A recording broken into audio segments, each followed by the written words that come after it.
Hey, salut tout le monde, c'est Ben. On se retrouve pour la troisième et dernière vidéo consacrée à la série des joueurs qu'il faut signer. Je vais m'intéresser, pour finir la boucle, aux joueurs qu'il serait intéressant de signer pour des clubs européens. Alors quand je parle de clubs européens, il y aura un petit peu de tout. Je vais à la fois viser des joueurs qui pourraient signer dans des clubs d'Euroleague, mais aussi d'Eurocup, de BCL, voire parfois peut-être même de FIBA Europe Cup. Alors je vais commencer, avant de vous parler de mes mentions honorables, par vous rappeler le tableau des transferts que j'avais présenté lors de ma première vidéo, car très clairement, il y a des joueurs sur qui soit il y a des rumeurs, soit qui ont déjà été annoncés dans d'autres clubs, et bien que j'aurais pu, et surtout que j'aurais dû faire figurer dans cette vidéo, mais étant donné qu'ils sont en instance de départ ou de transfert, et bien je ne vais pas en parler.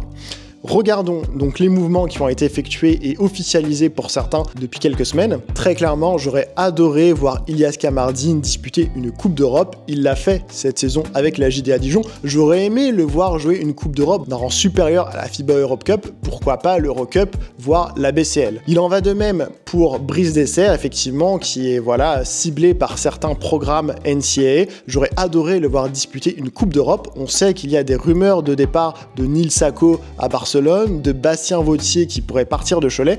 Très clairement, Brice Dessert, j'aurais pu imaginer le voir signer dans un club comme Cholet, par exemple, pour prendre la suite de Bastien Vautier, ou alors un pari sur l'avenir également, mais comme l'a fait l'Asvel avec Nil Sako, j'aurais pu voir Brice Dessert remplacer Nil Sako à l'Asvel. En tout cas, les choses sont dites, je vous propose de découvrir mes mentions honorables.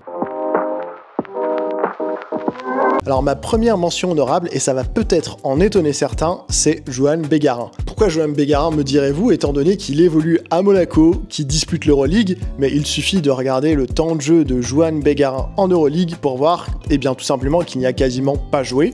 Johan Bégarin, ça fait très longtemps qu'on ne l'a plus vu sur les parquets. Il est encore jeune, il a du potentiel, mais pour aller faire éclore son potentiel, il faut tout simplement que Johan Bégarin, il joue. Et je n'ai pas l'impression que c'est parti pour être le cas à l'AS Monaco, donc j'aimerais clairement, même s'il a un contrat pluriannuel, qu'il soit prêté dans un autre club, un club ambitieux, un club qui dispute une Coupe d'Europe, pour que l'on revoie Johan Bégarin jouer et s'éclater. Je repense à ses premières années parisiennes pleines de promesses, à sa saison à Nanterre intéressante, même s'il n'y a pas eu un gap statistique énorme. Et donc ça a été une surprise de le voir signer à Monaco. On pouvait se demander quel temps de jeu il aurait, peut-être un peu plus en Betclic Elite, mais au final, même en Betclic Elite, son temps de jeu est relativement réduit. Donc j'aimerais très clairement revoir Johan Bégarin sur les parquets de la Betclic Elite et dans un club qui va lui donner des responsabilités, du temps de jeu dans un club européen. Ma deuxième mention honorable, maintenant, c'est Amine Noah. Amine Noah, ça fait longtemps qu'on ne l'a plus vu sur les parquets de la Betclic Elite. Il s'éclate très clairement en Espagne cette saison en étant l'un des meilleurs scoreurs du championnat espagnol, l'un des meilleurs, si ce n'est le meilleur championnat européen, certes dans une équipe très très mal classée, mais Amine Noah, il montre un bout de son talent. Il a fait les fenêtres internationales avec l'équipe de France, il a désormais une bonne réputation, il a fait une pige également au Fenerbahçe, et s'il n'a pas envie de continuer à l'étranger, j'aimerais voir une équipe française se positionner sur le cas Amine Noah, un très bon JFL avec une expérience européenne dorénavant, et très clairement, je le verrais très bien jouer en Eurocup, voire en BCL. Je poursuis maintenant avec Gérald Ayayi. Alors là aussi, Gérald Ayayi, il a disputé une Coupe d'Europe avec Cholet cette année, la FIBA Europe Cup. RIP Cholet, effectivement, qui a perdu en demi-finale, défaite très très frustrante, mais Gérald Ayayi, il fait une saison absolument monstrueuse, ce qui me fait dire que peut-être qu'il pourrait être compliqué pour Cholet de conserver Gérald Ayayi. L'avenir nous le dira, en tout cas je ne serais très clairement pas étonné que d'autres clubs un peu plus huppés et surtout avec plus de moyens financiers se positionnent sur le cas Gérald Ayayi. Je pense notamment à l'Asvel par exemple, il se pourrait qu'il y ait des équipes d'Euroleague qui se positionnent sur Gérald Ayayi. On sait que l'Asvel va devoir baisser de voilure en termes de budget et de masse salariale, pourquoi pas associer Gérald Ayayi à Melvin Agença par exemple. Je dis ça, je dis rien. Ensuite, ma quatrième mention honorable, c'est Peter Corneli. Alors globalement, c'est la même chose que pour Johan Bégarin, à cela que Peter Corneli, il a quand même une expérience et un pedigree quand même autre que celui de Johan Bégarin. Peter Corneli, ce n'est pas normal, de le voir cirer le banc alors qu'il a un statut d'international, qu'il a joué au Real Madrid, qu'il est passé par Denver en NBA. On sait qu'il a besoin de jouer, on sait qu'il peut jouer et donner de très bonnes minutes. Alors certes, il doit avoir un contrat assez juteux à Monaco, donc difficile de l'imaginer dans beaucoup d'autres clubs, mais pourquoi pas l'Asvel? Pourquoi pas l'Asvel s'il recherche un poste 4, si Geoffrey Levergne s'en va?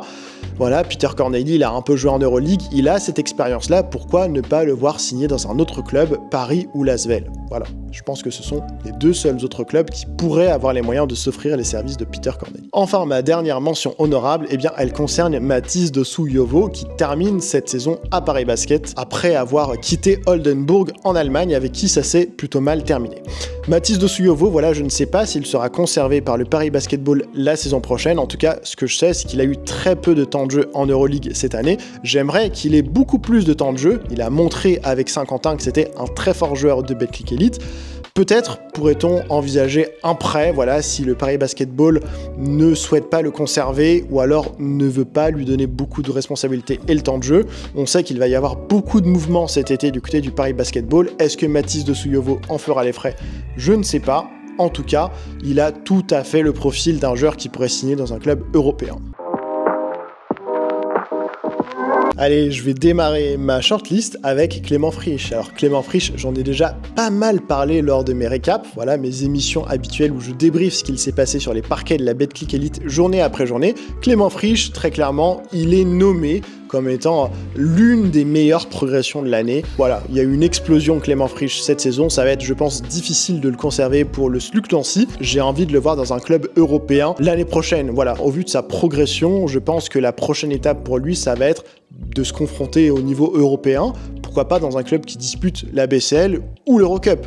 Il aurait le profil parfait, je trouve, pour signer dans un club comme Bourg-en-Bresse, par exemple. Vous avez ses statistiques sous les yeux, 11,6 points, 5,1 rebonds, 2,1 passes décisives pour 14,5 d'évaluation. Donc on voit quand même que son évaluation est très haute quand même pour un joueur français, surtout qu'il est très jeune et qu'il a progressé vraiment très vite, vraiment très vite. C'est vraiment le jour et la nuit comparé à la saison dernière. Il a pris de plus en plus d'épaisseur et de place dans la rotation du SLUC, au point d'en être un élément désormais essentiel. Il est très fort, très polyvalent, il a une panoplie offensive vraiment très importante. Il est adroit, à 3 points le bougre, hein. Il est vraiment adroit, il a une vraie qualité de shoot, il est très bon en post-up, voilà, il a du handle, il sait dribbler, il sait quasiment tout faire sur les parquets et il a une dimension athlétique très intéressante et très impressionnante. Très clairement, l'un de mes joueurs chouchous de cette saison. Je poursuis avec un limojo, cette fois c'est Mohamed Diarra. Alors Mohamed Diarra, il a encore un contrat d'1 an assorti d'une année en option au CSP Limoges, donc si un club le veut, il va falloir sortir le chéquier, donc je ne pense pas que Mohamed Diarra sera européen, je pense très clairement qu'il va honorer sa 2e année de contrat la saison prochaine au CSP, mais au vu de ce qu'il a montré sur la fin de la saison, avec les blessures de Kenny Baptiste et de Alexandre Chassant, eh bien il a fait quand même quelques chantiers qui me font dire qu'il y a un vrai potentiel et surtout il pourrait intéresser à l'avenir des clubs, voilà, un peu plus fortunés et un peu plus ambitieux qui veulent disputer une Coupe d'Europe. Il a encore une marge de progression phénoménale, hein. C'est un intérieur qui n'a que 24 ans, 2,7 m, il a dû s'acclimater au jeu européen, car je vous le rappelle, il évoluait en NCAA, voilà, il évoluait aux États-Unis, il a dû s'adapter au jeu européen, à la Betclic Elite, mais on voit que dorénavant, eh bien, en étant bien acclimaté, il fait des chantiers, il a fait des gros double-double avec énormément de rebonds. C'est clairement un joueur encore un peu brut, voilà, c'est un diamant qu'il faut très clairement polir, il est très intense, il a énormément d'énergie, il est capable de shooter à 3 points, voilà. Je pense qu'encore avec 1 à 2 années en Betclic Elite, il va s'affirmer, il va s'affiner aussi, il va épurer un peu plus son jeu et je ne serais clairement pas surpris s'il quitte le CSP pour rejoindre un club plus ambitieux qui sera très clairement européen. Le 3e joueur ensuite dont j'ai envie de parler, j'en avais déjà parlé la saison dernière, et bien je le remets dans la même vidéo, c'est Armel Traoré. Armel Traoré, clairement, il ne faut pas l'oublier.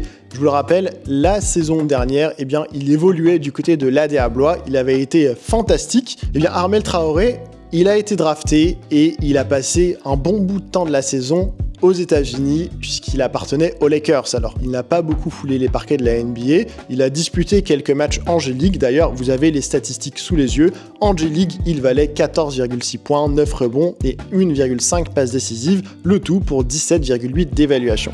Des statistiques très conformes à ce que l'on a pu voir du côté de l'ADA Blois, avec énormément d'énergie et un abattage qui lui permet de capter énormément de rebonds. Très clairement, c'est un energizer. Il a signé pour la fin de la saison en Espagne, voilà. Armel Traoré est revenu en Europe, ça c'est une bonne nouvelle. À voir s'il restera en Espagne la saison prochaine. Si tel n'est pas le cas, il dispose encore d'une très belle cote en France et je ne serais clairement pas surpris que certains clubs essayent de se positionner sur le cas Armel Traoré dans le rôle d'un ailier fort, voilà, qui va mettre de l'intensité, de l'abattage, de l'énergie et surtout qui sera très dissuasif et bon défenseur. Très clairement, il a encore une marge de progression absolument phénoménale. Ce sera assurément un très bon coup pour le club qui le récupérera la saison prochaine. On poursuit avec le quatrième joueur. Cette fois, lui est un pivot. Lui aussi joue à l'étranger. Je parle du poste 5, Ismaël Kamagaté. Ça fait très longtemps qu'on le connaît puisqu'il a démarré sa carrière professionnelle assez tôt avec le Paris Basketball. C'était alors en Pro B.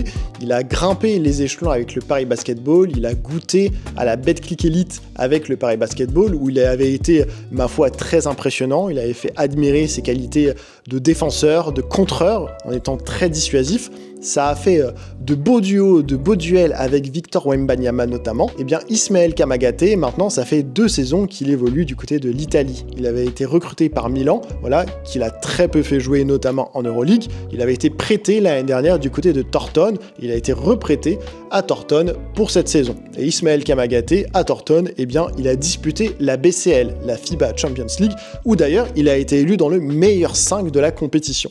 Donc très clairement, ça pose les bases d'un joueur qui est sur une trajectoire de carrière ascendante. Il progresse, voilà, sans faire de bruit. Il ne joue pas 30 minutes par match, mais en tout cas, il montre qu'il est très rentable et très efficace, notamment défensivement, sur un temps de jeu relativement réduit. Cette saison, il a pesé 9 points, 6,5 rebonds et 1,5 contre, ce qui montre encore une fois eh bien, sa capacité à être dissuasif et à gêner les attaques adverses. J'aimerais énormément le revoir évoluer en France. Je ne sais pas quelle est la teneur de son contrat, je ne sais pas non plus quel est son salaire, s'il serait abordable financièrement pour des clubs européens de Betclic Elite. En tout cas, j'adorerais le revoir revenir sur les parquets français. C'est un jeune joueur qui a encore une marge de progression très importante, il n'a que 24 ans. Donc voilà, encore une fois, on sait que les pivots arrivent à maturité dans leur prime beaucoup plus tard, aux alentours des 28, 29, 30 ans. Donc Ismaël Kamagaté, il a le temps encore, et j'espère très clairement qu'un club français pourra se positionner et voudra se positionner sur lui. Il a encore de belles choses à montrer sur les parquets français. Les pivots français ont la cote en Betclic Elite, je pense à Nils Sako, je pense à Bastien Vautier, à Mathis Dosouyovo, à Mathieu Boyer également. Enfin voilà, il y a quand même beaucoup de clubs français qui sur les dernières saisons ont fait confiance à des pivots français. J'aimerais beaucoup, encore une fois, que Ismaël Kamagaté revienne dans notre beau championnat de France. Et je vais terminer ma shortlist avec un autre intérieur. Lui aussi évolue à l'étranger. Il a reçu des louanges de la part de son ancien coéquipier Mike James. Vous voyez très certainement de qui je veux parler. Du formidable marsupilami Yohan Makoundou. Alors, Yohan Makoundou, je vous ai remis effectivement l'information à l'écran, il dispose encore d'1 an de contrat à l'AS Monaco. Ça fait maintenant pas mal de temps voilà, qu'il appartient à l'AS Monaco, il a été formé du côté de Cholet, avec qui il entretient encore des liens assez forts. Peut-être qu'une future réunion Cholet Basket, Yohan Makoundou aura lieu, mais je pense que ce sera pas pour l'année prochaine. En tout cas, Yohan Makoundou, eh bien, il a réussi à se développer du côté de la Turquie. Cette saison, il évoluait notamment en Eurocup du côté du Turc Télécom. Eh bien, il a signé une très belle saison européenne, 11,3 points, 5 rebonds, 1,7 contre, ce qui montre quand même ses qualités de détente. Il n'a pas changé, Yohan Makoundou, quasiment 2 contres par match, c'est vraiment excellent. Très clairement, je pense que pour lui, la prochaine étape, et d'ailleurs lui-même l'a dit d'ailleurs dans certaines interviews, ça va être de découvrir l'Euroleague. Alors oui, il appartient toujours à Monaco. Je ne miserai pas un centime sur le fait que Yohan Makoundou retournera à Monaco la saison prochaine. Il y a des rumeurs comme quoi, encore une fois, Monaco serait sur les rangs de Nikola Mirotic. Il avait également été sorti dans la presse que Monaco s'intéresse à un autre poste 4 français qui évolue du côté du Maccabi Tel Aviv en Israël, Jalen Howard. Donc, au vu très clairement des cibles de Monaco. Sans nul doute, on ne reverra pas Yohan Makoundou sous les couleurs monégasques. Monaco qui dispose encore du contrat de Peter Corneli, Jaron Blossomgame, etc. Donc je ne pense pas qu'on reverra Yohan Makoundou en Euroleague du côté de Monaco.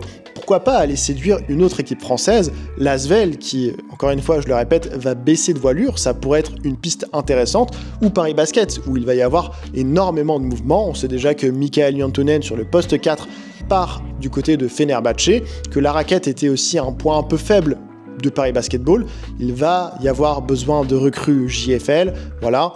Et sans leur faire injure, je pense qu'il vaut mieux avoir un Yohan Makoundou en Euroleague qu'un Léo Cavalière ou qu'un Enzo Charvin. En tout cas, club français, si vous m'écoutez, s'il vous plaît, essayez de convaincre Yohan Makoundou.